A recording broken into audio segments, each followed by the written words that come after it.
Commerce and management hub, smart commerce and management hub level మనం ratio analysis గురించి చూద్దాం. ఈ టాపిక్ ఎక్కడ వస్తుందంటే ఇదే ఫైనాన్షియల్ అకౌంటింగ్, సిఏ, సిడబ్ల్యూఏ వీళ్ళందరికీ కూడా ఫైనాన్షియల్ అకౌంటింగ్లో వస్తుంది. కొంతమందికి ఏంటంటే ఫైనాన్షియల్ మేనేజ్మెంట్లో వస్తుంది. ఏదైనా రేషియో అనాలిసిస్ టాపిక్ ఒకటే. ఓకేనా, లెట్ us see. అసలు ఫస్ట్ మనకి రేషియో అంటే ఏంటో చూద్దాం. రేషియో అంటే ఏంటంటే ఏదైనా రెండిటి మధ్య, అంటే రెండు ఎక్స్ప్రెషన్స్, రెండు నెంబర్స్ మధ్య రిలేషన్షిప్ని చూపించేదాన్ని రేషియో అంటారు. ఫర్ ఎగ్జాంపుల్ ఇక్కడ ఏంటంటే కరెంట్ రేషియో చూడండి. మనకి అకౌంట్స్లో కరెంట్ రేషియో ఏం చెప్తుంది? కరెంట్ అసెట్స్కి కరెంట్ లయబిలిటీస్కి ఉన్న రిలేషన్షిప్ని చెప్తుంది. అవునా? అంటే కరెంట్ అసెట్స్ ఎంత ఉన్నాయి, కరెంట్ లయబిలిటీస్ని కట్టడానికి సరిపోతాయా లేదా అని చెప్పి మనం ఒక రిలేషన్ అనేది చూస్తాం. అవునా? లేదా ఒక కంపారిజన్ అనేది చూస్తాం. సో అలా రిలేషన్షిప్ ఏదైనా టూ ఎక్స్ప్రెషన్స్కి మనం గనక కంపారిజన్ చూస్తే దాన్ని రేషియో అంటారు. మ్యాథమెటికల్గా అయినా అంతే, నెంబర్స్కి ఏదైనా టూ నెంబర్స్కి రిలేషన్షిప్ చూసేదాన్ని రేషియో అంటారు. నెక్స్ట్ చూడండి, రేషియో అనాలిసిస్. అనాలిసిస్ అంటే ఏంటి? విశ్లేషణ. అవునా?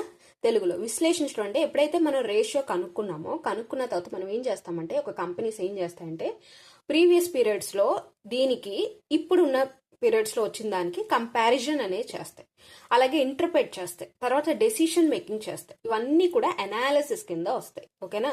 అంటే ఒక రేషియోని బేస్ చేసుకుని ఒక అనాలిసిస్ అనేది చేయడాన్ని రేషియో అనాలిసిస్ అంటారు. ఓకేనా? ఇప్పుడు టైప్స్ ఆఫ్ రేషియోస్ చూద్దాము. మనకి రేషియోస్ అనేవి ఇక్కడ 4 టైప్స్గా డివైడ్ అయి ఉన్నాయి. ఫస్ట్ వన్ ఏంటంటే లిక్విడిటీ రేషియో, సెకండ్ది leverage ratio, third one activity ratio, profitability ratios. మరి లిక్విడిటీ రేషియోస్ అంటే ఏంటో చూద్దాం.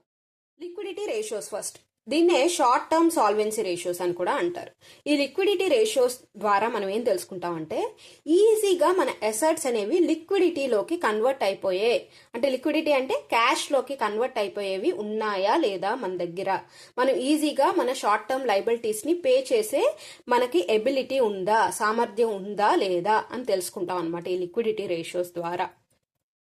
టైప్స్ ఆఫ్ లిక్విడిటీ రేషియోస్ చూడండి. First the current ratio, next the quick ratio or acid test ratio, cash ratio లేదా absolute liquidity ratio, basic defence interval measure, net working capital ratio. ఈ ratios అన్ని చూస్తే మీకు ఏమర్థం అవుతుంది? చూడండి, ఇక్కడ కరెంట్ రేషియో చూడండి. కరెంట్ రేషియో ఒక ఫార్ములా ఏంటి? Current assets by current liabilities. అసలు కరెంట్ అన్న వర్డ్ దేనికి యూజ్ చేస్తారు అంటే with in a period of 1 yearలో ఆ అసెట్స్ అనేవి ఈజీగా క్యాష్ కింద కన్వర్ట్ అయిపోతుంది అనమాట. ఓకేనా? అంటే ఈజీగా మనం లిక్విడిటీ కింద దాన్ని కన్వర్ట్ చేసుకోగలమా లేదా అని మనం కరెంట్ రేషియో కింద చూస్తాం. మనం కరెంట్ రేషియోలో కరెంట్ అసెట్స్ మనకి ఎంత ఉన్నాయి కరెంట్ లయబిలిటీస్ని పే చేయడానికి అని కరెంట్ రేషియోలో చూస్తాం. అలాగే క్విక్ అసెట్స్, క్విక్గా ఈజీగా మనకి కన్వర్ట్ అయిపోయేవి అసెట్స్ ఉన్నాయా, క్యాష్ కింద కన్వర్ట్ అయిపోయే అసెట్స్ ఉన్నాయా లేదా, లేదంటే క్యాష్ రేషియో, ఎంత లిక్విడిటీ ఉంది మన దగ్గర. ఇవన్నీ మనం లిక్విడిటీ రేషియో ద్వారా, పేర్లోనే ఉంది లిక్విడిటీ అంటే ఏంటి? ఈజీలీ కన్వర్టబుల్ ఇంటూ క్యాష్ అని అర్థం అనమాట. ఫస్ట్ చూద్దాం కరెంట్ రేషియో. అసలు కరెంట్ రేషియో ఎప్పుడు యూజ్ చేస్తారంటే it is used for measuring short term liquidity or solvency. నేను ఆల్రెడీ చెప్పాను, షార్ట్ టర్మ్ లిక్విడిటీ అంటే షార్ట్ టర్మ్లో క్యాష్గా కన్వర్ట్ అయ్యేవి అసెట్స్ మన దగ్గర ఉన్నాయా లేదా అని తెలుసుకోవడానికి మనం ఈ కరెంట్ రేషియోని కరెంట్ రేషియో కనుక్కుంటా ఉంటాయి. కరెంట్ రేషియోలో ఏం చేస్తామంటే కరెంట్ అసెట్స్ని కరెంట్ లయబిలిటీస్తో మనం కంపేర్ చేస్తాం. Whether the current assets of the firm are sufficient to meet its current liabilities. ఏదైతే కరెంట్ లయబిలిటీస్ ఉన్నాయో వాటికి పే చేయడానికి మన దగ్గర ఉన్న కరెంట్ అసెట్స్ అనేవి సరిపోతాయా లేదా అనేది మనం ఈ కరెంట్ రేషియో ద్వారా తెలుసుకుంటాం. ఇంకా ఐడల్ నార్మ్ చూడండి, 2:1. అంటే ఏంటి? ₹2 మన కరెంట్ అసెట్స్ ఉంటే మనకి ₹1 కరెంట్ లయబిలిటీ ఉంది. అప్పుడు ఈజీగా మనం పే చేయొచ్చు కదా. అందుకని 2:1 అనేది ఐడల్ నార్మ్. ఫర్ ఎగ్జాంపుల్ 1:1 ఉందనుకోండి, అంటే కంపెనీకి ఎంత అసెట్స్ ఉందో అంతే లయబిలిటీస్ ఉన్నాయి అని అర్థం. ఓకేనా? ఈక్వల్ అనమాట. అలా కాకుండా డబల్ ఉన్నాయనుకోండి, కంపెనీ మంచి ప్రాఫిట్స్లో ఉంది, అసెట్స్ కన్వర్టబుల్ అసెట్స్ అనేవి ఎక్కువ ఉన్నాయి, కరెంట్ అసెట్స్ అనేవి ఎక్కువ ఉన్నాయి, ఈజీగా రీపే చేయగలదు లయబిలిటీస్ అని అర్థం అనమాట. ఫార్ములా చూద్దాం. Current ratio formula current assets by current liabilities. అందుకనే కరెంట్ అసెట్స్ ని కరెంట్ లయబిలిటీస్ తో మనం ఇక్కడ కంపేర్ చేస్తున్నాం, రిలేషన్షిప్ చూస్తున్నాం. కరెంట్ అసెట్ యొక్క ఫార్ములా చూడండి. కరెంట్ అసెట్స్ అంటే ఏంటి అంటే ఏవైతే assets with in 1 year period of టైంలో ఈజీగా మనకి క్యాష్ కింద కన్వర్ట్ అయిపోయేవి దాన్ని కరెంట్ అసెట్స్ అంటారు. ఫర్ ఎగ్జాంపుల్ క్లోజింగ్ స్టాక్ ఉందనుకోండి, అంటే స్టాక్ ఏదైతే కొంచెం మిగిలిపోయింది అనమాట, అది దాన్ని ఈజీగా మనం క్యాష్ కింద అమ్మామంటే ఈజీగా క్యాష్ కింద కన్వర్ట్ అయిపోద్ది. అలాగే డెటార్స్ అంటే ఎవరు, మనకి డబ్బులు ఇవ్వాల్సిన వాళ్ళ నుంచి మనకి ఈజీగా డబ్బులు వస్తాయి. అలాగే బిల్స్ రిసీవబుల్, కొంత బిల్స్ మనం ఇంకా రిసీవ్ చేసుకోవాల్సిన, అంటే ఈజీగా మనకి క్యాష్ అనేది వస్తుంది. ప్రీపెయిడ్ ఎక్స్పెన్సెస్, ముందుగానే మనం ఎక్స్పెన్సెస్ పే చేసాం. యాక్చువల్లీ ముందుగానే పే చేసేది ఎందుకు అనేది నేను ఆల్రెడీ చెప్పాను కదా. ప్రీపెయిడ్ ఎక్స్పెన్సెస్ని కరెంట్ అసెట్ కింద వస్తుంది. అలాగే అడ్వాన్సెస్ మనం ఇచ్చినా సరే, ముందుగానే మనం అడ్వాన్స్ పే చేసిన, అడ్వాన్సెస్ అన్నా ప్రీపెయిడ్ అన్నా ఒకటే. అలాగే క్యాష్ మనకి బ్యాంక్లో ఉంటే ఈజీగా అది డ్రా చేసామంటే మన క్యాష్ కింద కన్వర్ట్ అయిపోయింది కదా. సో ఇవన్నీ కూడా మనకి కరెంట్ అసెట్స్ కింద వస్తాయి. ఈ కరెంట్ అసెట్స్ అన్నీ కూడా మనం చూసుకుని ఈ కరెంట్ లయబిలిటీస్తో మనం కంపేర్ చేస్తాం. కరెంట్ లయబిలిటీస్ యొక్క ఫార్ములా చూడండి. కరెంట్ లయబిలిటీస్లో ఏమేమి వస్తాయి అంటే, క్రెడిటార్స్ అంటే మనకి అప్ ఇచ్చిన వాళ్ళు, అంటే మనం పే చేయాల్సిన వాళ్ళు అనమాట. బిల్స్ పేయబుల్, ఇంకా మనం ఏదో బిల్స్ బాకీ ఉన్నాం అవి పే చెయ్యాలి. అలాగే అవుట్ స్టాండింగ్ ఎక్స్పెన్సెస్, ఏవో మనకి for example out standing rent తీసుకోండి, లాస్ట్ మంత్ మనం రెంట్ పే చేయాల అనుకోండి, అప్పుడు అదేమవుతుంది, నెక్స్ట్ మంత్కి క్యారీ ఫార్వర్డ్ అవుతుంది, వెంటనే అది అవుట్ స్టాండింగ్ రెంట్ కింద అయిపోద్ది. Out standing expenses which is not paid. అలాగే ట్యాక్స్ లైబిలిటీస్, అర్థమైందా, ట్యాక్స్ కొంత మనం పే చేయాల్సి ఉంది, ఓకేనా, లాస్ట్ ఇయర్లో కొంత పే చేయాల్సి ఉంది, అది ఇప్పుడు పెండింగ్ అయ్యింది. అలాగే బ్యాంక్ ఓవర్ డ్రాఫ్ట్స్, ఎక్కువ మనం ఓడి తీసాం, అది మళ్ళీ రీపే చేయాలి కదా బ్యాంక్ ఓడి కనుక మనం తీస్తే. అలాగే ప్రపోజ్డ్ డివిడెంట్ అమౌంట్ కొంత మనం పే చేయాల్సి ఉంది. ఇవన్నీ కూడా మనకి కరెంట్ లయబిలిటీస్ కింద వస్తాయి. ఎందుకంటే షార్ట్ టర్మ్లో మనం పే చేయాల్సి ఉన్న అమౌంట్ ఇది, with in 1 year period of టైంలో మనం పే చేయాలి. కాబట్టి కరెంట్ అన్న వర్డ్ యూజ్ చేస్తాను. నేను ఆల్రెడీ చెప్పాను, కరెంట్ అన్న వర్డ్ ఎప్పుడు యూజ్ చేస్తారు, with in a period of 1 yearలో ఏదైనా పేమెంట్ కానీ రిసీవబుల్స్ కానీ, అంటే ఏదైనా రిసీవ్ చేసుకున్నా పే చేసినా దానికి కరెంట్ అన్న వర్డ్ యాడ్ చేస్తాం. నెక్స్ట్ ఇది quick or acid test ratio. Quick or acid test ratio అంటే ఏంటి అంటే, దీనికి ఫార్ములా ఫస్ట్ చూడండి. Quick assets by current liabilities. ఎందుకని క్విక్ అసెట్స్ అన్నారు అంటే, కరెంట్ అసెట్స్లో నార్మల్గా ఏమేమి ఉన్నాయి, closing stock, debtors, bills receivable, prepaid expenses, advance given, ఇవన్నీ ఉన్నాయి. ఇవన్నీ కూడా కరెంట్ అసెట్స్ అన్నాం, అంటే ఈజీగా క్యాష్ కింద కన్వర్ట్ అయిపోయే అసెట్స్ అన్నాం. కానీ నార్మల్గా చూడండి, క్లోజింగ్ స్టాక్ అనేది, స్టాక్ అనేవి సోల్డ్ అయితే కానీ మనకి క్యాష్ రాదు అని, అంటే వెంటనే క్యాష్ కింద కన్వర్ట్ అవ్వవు ఇవి. అంతేకాకుండా ఇంకోటి ఏంటంటే ప్రీపెయిడ్ ఎక్స్పెన్సెస్, ముందుగా ఎక్స్పెన్స్ పే చేస్తాం అనుకోండి, అది అసెట్ కింద మనం అనుకుంటాం, అంతేగాని ఒరిజినల్గా ఇవి అసెట్ కాదు, అవునా. అందుకనే క్విక్ అసెట్స్ అంటే ఏంటంటే ఈజీగా, అంటే యాక్చువల్గా ట్రూగా నిజంగా మనకి ఈజీగా కన్వర్ట్ అయిపోయే క్యాష్గా కన్వర్ట్ అయిపోయే అసెట్స్ ఏంటి అని కనుక్కుంటాం. అందుకని మనం ఈ అసెట్స్లోంచి, కరెంట్ అసెట్స్లోంచి ఇది కన్వర్ట్ అవ్వదు, అవునా. క్లోజింగ్ స్టాక్ అనేది కన్వర్ట్ అవ్వదు ఈజీగా, అందుకని దీన్ని మైనస్ చేస్తాం. ప్రీపెయిడ్ ఎక్స్పెన్సెస్ని మైనస్ చేస్తాం. అలాగే అడ్వాన్సెస్ ఏమైనా ఇచ్చినా సరే అది కూడా మైనస్ చేస్తే మనకి వచ్చేదేంటి, డెటార్స్, బిల్స్ రిసీవబుల్, నిజంగా క్యాష్ ఎట్ బ్యాంక్ ఉంటే ఇవన్నీ కూడా మనకి ఈజీగా వచ్చేవి, అవునా, క్యాష్ కింద కన్వర్ట్ అయిపోయేవి. సో అందుకనే దీన్ని క్విక్ అసెట్స్ అన్నారు పేరు, quick or acid test ratio, ఓకేనా. అందుకే దీన్ని క్విక్ అసెట్స్ అన్నారు, చెప్పాను కదా. క్విక్ అసెట్స్ యొక్క quick or acid test ratio యొక్క ఫార్ములా చూడండి. Quick assets by current liabilities. ఈ కరెంట్ లయబిలిటీస్ ని కట్టడానికి మనకి క్విక్ గా కన్వర్టబుల్ అసెట్స్ అనేవి, క్విక్ గా క్యాష్ కింద కన్వర్ట్ అయ్యే అసెట్స్ ఎన్ని ఉన్నాయి అనేది ఈ క్విక్ రేషియో ద్వారా మనం తెలుసుకుంటాం. అందుకే పేరు క్విక్ అని పెట్టారు, అంటే త్వరగా. ఐడల్ నార్మ్ ఏంటంటే 1:1, అట్లీస్ట్ 1:1 అనేది ఉండాలి, అంతే కదా. ఇప్పుడు ఇది హాఫ్ అంటే ఫర్ ఎగ్జాంపుల్ అసెట్స్ మనకి 0.5 ఉన్నాయి, ఈ కరెంట్ లయబిలిటీస్ 1 ఉన్నాయి అనుకోండి, పే చేయగలమా, లేదు. అందుకని మినిమం ఎంత ఉండాలి, ఈక్వల్ అయినా ఉండాలి. ఒకవేళ ఎక్కువ వచ్చింది అనుకోండి, అంటే క్విక్ అసెట్స్ ఎక్కువ ఉన్నాయి, 2:1 ఉన్నాయి, మోర్ బెనిఫిట్ మనకి. ఎక్కువ వస్తే ఇంకా బెనిఫిట్, ఎందుకని అసెట్స్ ఎక్కువ ఉన్నాయి, లయబిలిటీస్ తక్కువ ఉన్నాయి, ఈజీగా మనకి పేమెంట్ అనేది జరుగుతుంది. కాబట్టి అందుకనే క్విక్ అసెట్స్ కి ఫార్ములా చూడండి. కరెంట్ అసెట్స్ లోంచి మనం క్లోజింగ్ స్టాక్, అంటే ఇన్వెంటరీస్ అన్నా క్లోజింగ్ స్టాక్ అన్నా ఒకటే, అంటే ఏదైతే మనకి సరుకు మిగిలిపోయిందో దాన్ని స్టాక్ అంటాం. ఆ ఇన్వెంటరీస్ తీసేస్తాం, అలాగే ప్రీపెయిడ్ ఎక్స్పెన్సెస్ తీసేస్తాం, నేను చెప్పాను కదా. అందుకే దీన్ని క్విక్ అసెట్స్ అంటారు. లిక్విడిటీ రేషియోస్ లో నెట్ వర్కింగ్ క్యాపిటల్ రేషియో అనేది ఉంది.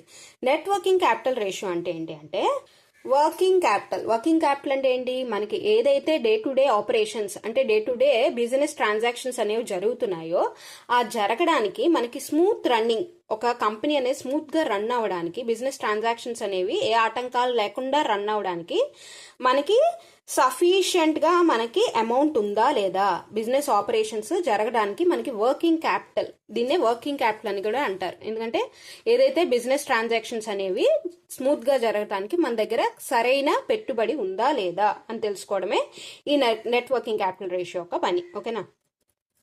దీని ఫార్ములా చూడండి, net working capital ratio is equal to current assets minus current liabilities. Current assets లోంచి మనం కరెంట్ లైబిలిటీస్ కూడా పే చేసేసాక మనకి రిమైనింగ్ అమౌంట్ ఏమవుతుందంటే ఈ బిజినెస్ ట్రాన్సాక్షన్స్ కి యూజ్ అవుద్ది. అంటే సామాన్యంగా మనకి డే టు డే ట్రాన్సాక్షన్స్ జరపడానికి మనం ఈ అమౌంట్ అనేది యూజ్ చేస్తాం. వర్కింగ్ క్యాపిటల్ రేషియో యొక్క ఫార్ములా చూడండి, current assets minus current liabilities. Current assets లోంచి కరెంట్ లైబిలిటీస్ అనేవి తీసేయాలి, ఎక్స్క్లూడింగ్ షార్ట్ టర్మ్ బారోయింగ్స్. ఇక్కడ ఐడల్ నామ్ ఏంటంటే 2:1. ఒకవేళ డబల్ ఉందనుకోండి current asset, for example current assets double ఉన్నాయనుకోండి, మనకి ఈజీగా మనకి వర్కింగ్ క్యాపిటల్ అనేది మనకి వచ్చేస్తుంది. అవునా? డే టు డే ట్రాన్సాక్షన్స్ అనేవి మనం ఈజీగా చేయగలం. ఎందుకని కరెంట్ లైబిలిటీస్ పే చేసాక కూడా మనకి చాలా అమౌంట్ అనేది మిగిలి ఉంటుంది. హయ్యర్ రేషియో, ఒకవేళ రేషియో అనేది ఎక్కువ ఉందనుకోండి, అంటే నెట్ వర్కింగ్ క్యాపిటల్ రేషియో అనేది ఎక్కువ ఉందనుకోండి, నేను చెప్పాను కదా ఇప్పుడు 3:1, 4:1 అలా ఉందనుకోండి, అంటే 4 టైమ్స్ ఆఫ్ అసెట్స్ ఉన్నాయి, ఒక 1 టైమ్ ఆఫ్ కరెంట్ లైబిలిటీస్ అనేవి ఉంటాయి. అంటే 1 టైమ్ ఆఫ్ కరెంట్ లైబిలిటీస్ అనేవి 4 టైమ్స్ ఆఫ్ అసెట్స్ తో 4 రూపీస్ ఉన్నాయనుకోండి అసెట్స్, 1 రూపీ లైబిలిటీస్ ఉన్నాయనుకోండి, ఇంకా మనకి 3 రూపీస్ ఉంటాయి కదా. ఆ 3 రూపీస్ మనం దేనికి యూజ్ చేస్తాం? దీనికోసం యూజ్ చేస్తాం. అంటే డే టు డే ఆపరేషన్స్ అనేవి, బిజినెస్ ఆపరేషన్స్ కరెక్ట్ గా జరగడానికి మనం యూజ్ చేస్తాం, బిజినెస్ ట్రాన్సాక్షన్స్ కి యూజ్ చేస్తాం.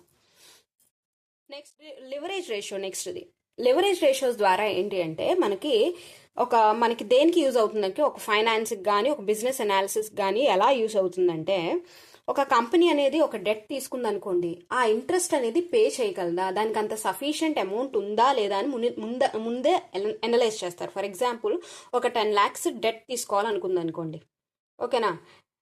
లేదంటే మనకి ఇంకో ఆప్షన్ ఏం ఉందంటే ఈక్విటీ ఉందనుకోండి, 10 lakhs ఈక్విటీ ఉందనుకో, అంటే ఈక్విటీ షేర్ హోల్డర్స్ ద్వారా అమౌంట్ తీసుకోవటం ఉందనుకోండి. అప్పుడు రెండు కంపేర్ చేస్తాయి. ఒకవేళ మనం డెట్ తీసుకుంటే ఈ డెట్ కి సంబంధించిన interest or instalment amounts pay చేయడానికి మనకి సఫిషియంట్ అమౌంట్, మన దగ్గర ఉన్న ఎర్నింగ్స్ అనేవి సరిపోతాయా, సఫిషియంట్ గా ఉన్నాయా లేదా అనేవి ఈ లివరేజ్ రేషియోస్ ద్వారా తెలుసుకుంటారనమాట.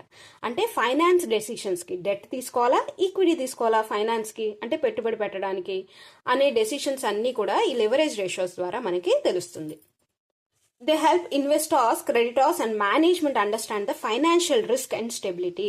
అంతేకాకుండా ఇన్వెస్టర్స్ కూడా ఎలా తెలుస్తుంది అంటే, మనకి వెదర్ ఈ ప్రాజెక్ట్ లో ఫర్ ఎగ్జాంపుల్ ప్రాజెక్ట్స్ ఉన్నాయనుకోండి, అప్పుడు కూడా not only debt and equity, ఈ ప్రాజెక్ట్ లో మనకి ఇన్వెస్ట్ చేయగలమా, మనకి అంత క్యాపబిలిటీ ఉందా, ఈ ప్రాజెక్ట్ కి అమౌంట్ మనం కట్టగలమా, ఇంత డెట్ మనం కట్టగలమా. ఎవరెవరికి హెల్ప్ చేస్తుంది అంటే, ఇన్వెస్టర్స్ కి హెల్ప్ చేస్తుంది, క్రెడిటర్స్ కి హెల్ప్ చేస్తుంది, మేనేజ్మెంట్ కి హెల్ప్ చేస్తుంది. అంతే కదా, మనకి ఎంత రిస్క్ ఉందనే తెలిసిపోతుంది. అవునా? ఒకవేళ డెట్ తీసుకుంటే ఎంత రిస్క్ ఉంది, అలాగే ఈక్విటీ తీసుకుంటే ఎంత రిస్క్ ఉంది, ఎంత స్టెబిలిటీగా ఉన్నాం, మనకి ఎంత క్యాష్ ఉంది, ఫైనాన్షియల్ గా ఎంత స్టేబుల్ గా ఉన్నాం మనం అనేది తెలిసిపోతుంది లివరేజ్ రేషియో ద్వారా. చూడండి, ఫస్ట్ ఇది డెట్ సర్వీస్ కవరేజ్ రేషియో. ఇక్కడ పేరులోనే ఉంది, డెట్ కట్టడానికి మనకి డెట్ సర్వీస్ కవరేజ్ అంటే ఎంత ఎర్నింగ్స్ ఉన్నాయి ఈ డెట్ కట్టడానికి, మనకి ఈ డెట్ యొక్క ఇంట్రెస్ట్ కట్టడానికి ఎన్ని రోజులు వస్తాయి చూడాలి. అందుకే ఫార్ములా చూడండి, earnings available for debt service by interest plus instalments. ముందుగానే అనలైజ్ చేస్తారన్నమాట. ఒకవేళ డెట్ తీసుకుంటే మన దగ్గర ఎంత అమౌంట్ ఉంది, దాన్ని ఇంట్రెస్ట్ ఇన్స్టాల్మెంట్ పే చేయడానికి సరిపోతుందా, అందుకే ఎర్నింగ్స్, మనకి ఎంత ఎర్నింగ్స్ ఉన్నాయి, పైన మనకి ఫార్ములా అదే, మనకి ఎంత ఎర్నింగ్స్ ఉన్నాయి, ఎంత ఇంట్రెస్ట్ కట్టాలి, ఎంత ఇన్స్టాల్మెంట్ కట్టాలి, దాంతో కంపేర్ చేస్తున్నారు ఇక్కడ, చూసారా? అందుకే చెప్తున్నారు, it shows the ability to pay off the current interest and instalments. ఎంత ఎర్నింగ్స్ ఉన్నాయి మన దగ్గర ఇంట్రెస్ట్ ఇన్స్టాల్మెంట్ పే చేయడానికి, అది సఫిషియెంట్ గా ఉన్నాయా లేదా అనేది మనకి డెట్ సర్వీస్ కవరేజ్ రేషియో ద్వారా తెలిసిపోతుంది. నెక్స్ట్ చూడండి, ఇంట్రెస్ట్ కవరేజ్ రేషియో. ఇది కూడా ఏంటి అంటే, how many times A company can cover it's current interest payment with its available earnings. ఏదైతే ఎర్నింగ్స్ ఉన్నాయో ఎన్నిసార్లు, ఏదైతే ఎర్నింగ్స్ మన దగ్గర అవైలబిలిటీలో ఉన్నాయి, ఎన్నిసార్లు ఆ ఎర్నింగ్స్ యూజ్ చేసి ఇంట్రెస్ట్ కట్టగలం అనేది చూస్తాం. హౌ మెనీ టైమ్స్ అనేది ఈ ఇంట్రెస్ట్ కవరేజ్ రేషియో ద్వారా, ఇంట్రెస్ట్ ని కవర్ చేయగలం మనకున్న ఎర్నింగ్స్ ద్వారా అనేది ఇంట్రెస్ట్ కవరేజ్ రేషియో ద్వారా మనకి తెలుస్తుంది. సో అందుకనే దాని ఫార్ములా చూడండి, ఈబిఐటి బై ఇంట్రెస్ట్. ఈబిఐటి అంటే కూడా same, earnings before interest and tax by interest. Next చూడండి, preference dividend coverage ratio. Preference dividend coverage ratio అంటే ఏంటంటే ఎంత ఎర్నింగ్స్ మనకి ట్యాక్స్ కూడా కట్టేశాక అవైలబిలిటీలో ఉన్నాయి, అది మనం ప్రిఫరెన్స్ డివిడెండ్ కట్టడానికి సరిపోద్దా. ప్రిఫరెన్స్ డివిడెంట్ ఎవరికి కడతాం? ప్రిఫరెన్స్ షేర్ హోల్డర్స్ కి. అంటే మనకి ఇద్దరు షేర్ హోల్డర్స్ ఉంటారు కదా, equity share holders, preference share holders. First వాళ్ళకి డివిడెంట్ కట్టడానికి ప్రిఫరెన్స్ ఇస్తాం కాబట్టి వాళ్ళని ప్రిఫరెన్స్ షేర్ హోల్డర్స్ అంటారు. అంటే ఫస్ట్ ప్రిఫరెన్స్ అనేది వాళ్ళకి ఇస్తాం కాబట్టి వాళ్ళని ప్రిఫరెన్స్ షేర్ హోల్డర్స్ అంటారు. వాళ్ళకి ఇచ్చే డివిడెంట్ ని ప్రిఫరెన్స్ డివిడెంట్ అంటారు. ఈ ప్రిఫరెన్స్ డివిడెంట్ కట్టడానికి మనకి ఎర్నింగ్స్ అనేవి సరిపోతాయా అనేది ఈ ప్రిఫరెన్స్ డివిడెంట్ కవరేజ్ రేషియో ద్వారా మనం తెలుసుకుంటాం. యాక్చువల్లీ ఈ వీడియోలో మొత్తం నేను రేషియోస్ యొక్క థియరీ అండ్ ఫార్ములాస్ అన్ని కవర్ చేశాను. నెక్స్ట్ వీడియోలో మీకు ప్రాబ్లమ్స్ అండ్ సొల్యూషన్ మొత్తం ఈ ప్రతి రేషియోకి నేను ప్రాబ్లమ్స్ అండ్ సొల్యూషన్స్ అనేవి ఇచ్చాను. ఓకేనా? నెక్స్ట్ది activity ratio. Next one, activity ratios దేనికి యూస్ చేస్తారు అంటే, యాక్టివిటీ పేరులోనే ఉంది. అంటే కంపెనీ అనేది కరెక్ట్గా తన యొక్క రిసోర్సెస్ని యాక్టివ్గా యూస్ చేసుకుంటుందా, ఓకేనా? అంటే ఎఫిషియెంట్గా యూస్ చేస్తుందా తన యొక్క రిసోర్సెస్ని, అంటే ఎసర్ట్స్ని కానీ కరెక్ట్గా యూస్ చేస్తుందా, మన యొక్క బిజినెస్ ఆపరేషన్స్ యొక్క స్మూత్ రన్నింగ్ కోసం కరెక్ట్గా యూస్ చేస్తుందా లేదా అనేది యాక్టివిటీ రేషియో ద్వారా తెలుస్తుంది. ఫస్ట్ చూడండి, total asset turn over ratio. దీని ద్వారా మనకి ఏం తెలుస్తుందంటే, మనకి టోటల్ ఎసర్ట్స్ అనేవి ఎంత అవైలబిలిటీలో ఉన్నాయి, దాన్ని మనం సేల్స్తో కంపేర్ చేస్తాం. ఓకేనా? Total asset turn over ratio. ఈ total asset turn over ratio కూడా యాక్టివిటీ రేషియో కింద వస్తుంది. ఇక్కడ మనం ఏం చేస్తాము అంటే, సేల్స్ లేదా సిఓజిఎస్ అంటే కాస్ట్ ఆఫ్ గూడ్స్ సోల్డ్. ఓకేనా? ఒక్కొక్కసారి సేల్స్ ఇస్తాడు, ఒక్కొక్కసారి కాస్ట్ ఆఫ్ గూడ్స్ సోల్డ్స్ ఇస్తాడు. రెండిట్లో ఏది ఇచ్చినా మనం ఇలా వేయాలి ఫార్ములా, సేల్స్ బై టోటల్ ఎసర్ట్స్. మనం ఇందులో ఏం తెలుస్తుంది అంటే, మన టోటల్ ఎసర్ట్స్ అనేవి మనం ఎఫెక్టివ్గా యూజ్ చేసామా లేదా అనేది మనకి తెలుస్తుంది అనమాట ఈ total asset turn over ratio ద్వారా. నెక్స్ట్ చూడండి, fixed asset turn over ratio. Fixed asset turn over ratio అంటే ఏదైతే మన ఫిక్స్డ్ ఎసెట్స్ ఉన్నాయో ఆ ఫిక్స్డ్ ఎసెట్స్ ని యూజ్ చేసి మనం సేల్స్ అనేవి ఎఫిషియెంట్ గా చేసామా లేదా అనేవి, కాస్ట్ ఆఫ్ గూడ్స్ సోల్డ్ అనేవి చేసాం కదా, దాన్ని కంపేర్ చేస్తాం. సేల్స్ ని ఫిక్స్డ్ ఎసెట్స్ ని కంపేర్ చేసుకుంటాం అనమాట. అంటే మనకి ఎంత యాక్టివ్ గా ఎంత ఎఫెక్టివ్ గా అనేది మనం రిసోర్స్ ని యూజ్ చేసాం అనేది ఈ రెండింటి ద్వారా తెలుస్తుంది. Inventory turn over ratio. Inventory turn over ratio formula ఏంటి? Cost of goods sold or sales by average inventory. ఎంత యావరేజ్ ఇన్వెంటరీ అనేది, ఎంత స్టాక్ ఉన్నది, దాన్ని మనం సేల్స్ తో కంపేర్ చేసి మన యొక్క ఇన్వెంటరీ అనేది మన ఎఫెక్టివ్ గా, అంటే ఏంటంటే ఇన్వెంటరీ అనేది మనకి వెళ్తుందా, ఇమీడియట్ గా మనకి క్యాష్ కింద కన్వర్ట్ అవుతుందా లేదా అనేది మనం చూస్తాం. ఇక్కడ మనకి ఇన్వెంటరీ అనేది ఇమీడియట్ గా సేల్ అవుతుందా లేదా అనేది ఇన్వెంటరీ టర్న్ ఓవర్ రేషియో ద్వారా తెలుసుకుంటాం. Next receivables turn over ratio. Receivables turn over ratio ద్వారా ఏంటంటే, యావరేజ్ రిసీవబుల్స్ అంటే ఏదైతే మనం average receivables is nothing but bills receivable. ఓకేనా? ఎంత ఇంకా బిల్స్ అనేవి మనం రిసీవ్ చేసుకోవాలన్నా, అంటే ఎంత క్రెడిట్ సేల్స్ అనేవి చేసాము, ఇంకా ఎంత బిల్స్ రిసీవ్ చేసుకోవాలనేది మనం కంపేర్ చేస్తాం. ఓకేనా? ఎఫిషియెంట్ గా మేనేజ్మెంట్ అనేది అకౌంట్స్ రిసీవబుల్ మేనేజ్ చేస్తుంది, బిల్స్ రిసీవబుల్ మేనేజ్ చేస్తుంది అనేది మనం తెలుసుకుంటాం అనమాట, బ్యాడ్ డెట్స్ లేకుండా. Payables turn over ratio. Payables turn over ratio ఏంటంటే, credit purchases by average accounts payable. ఇక్కడ ఏంటంటే మనం పర్చేస్ చేస్తాం క్రెడిట్ అంటే అప్పుకి. దీంట్లో మనం ఎంత పేయబుల్ చేస్తున్నాం, కరెక్ట్ గా పే చేస్తున్నామా లేదా, యావరేజ్ అకౌంట్స్ పేయబుల్ తో క్రెడిట్ పర్చేజెస్ ని కంపేర్ చేస్తాం. ఓకేనా? Receivables velocity or average collection period. ఎన్ని మంత్స్ లో మనం ఒక రిసీవబుల్స్ అనేది, అంటే రిసీవబుల్ టర్న్ ఓవర్స్ అంటే ఏంటి, ఏదైతే మనకి బిల్స్ రిసీవబుల్ ఉందో దాన్ని ఎన్ని మంత్స్ లో మనం రీకలెక్ట్ చేస్తున్నాం బిల్స్ అనేవి మనం ఈ receivables velocity or average collection period turn ratio ద్వారా మనం తెలుసుకుంటాం. అందుకే ఇది చూడండి, 12 months or 52 weeks or 360 days by receivable turnover అని ఇచ్చారు. అంటే నెంబర్ ఆఫ్ డేస్ లో మనం ఆ అమౌంట్ ని కలెక్ట్ చేస్తున్నాం అనేది తెలుస్తుంది. మనకి యాక్టివిటీ రేషియోస్ అయిపోయాయి, liquidity ratios, leverage ratios, activity ratios అయిపోయి, ఇంకా ప్రాఫిటబిలిటీ రేషియోస్ ఉన్నాయి. ఈ ప్రాఫిటబిలిటీ రేషియోస్ అనేవి నెక్స్ట్ వీడియోలో నేను చెప్తాను. ప్రాఫిటబిలిటీ రేషియోస్ తో పాటు ప్రాబ్లమ్స్ అండ్ సొల్యూషన్స్ కూడా ఆ వీడియోలోనే ఉంటాయి. ఓకేనా? Thanks for watching.